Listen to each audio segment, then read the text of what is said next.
রংপুর বিভাগের নগরের জেলা, তাদেরকে অশেষ ধন্যবাদ। সেই সাথে সকলকে সালাম, আসসালামু আলাইকুম ওয়া রাহমাতুল্লাহি ওয়া বারাকাতুহু। আসলে আমি একটা জিনিস অন্যভাবে বলতে যাচ্ছি। আজকে আমি 1 ঘন্টা আগে জানতাম না যে আমি আজকে কুড়িগ্রাম জেলার সভাপতি হব।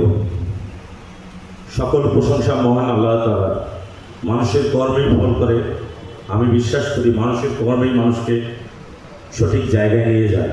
আমি একজন কলেজে চাকরি করি, হিউম্যান রাইটসের সাথেও যুক্ত, অনেক সংগঠনের সাথেও আমি আছি।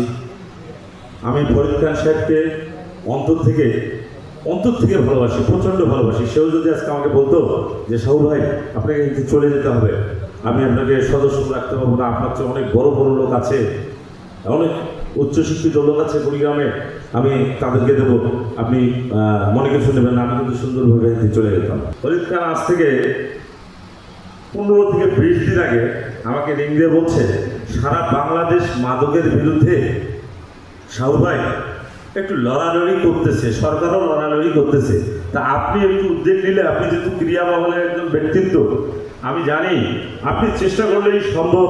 বাংলাদেশ প্রেস ক্লাবের পৃষ্ঠপোষকতায়, যেহেতু আপনার জেলাটা বর্ডার জেলা, বাংলাদেশ প্রেস ক্লাব এখানে আলোকিত হোক, সরকার জানুক, সবাই জানুক যে যুব সমাজকে সাথে নিয়ে বাংলাদেশ প্রেস ক্লাব নেমেছে মাদকের বিরুদ্ধে।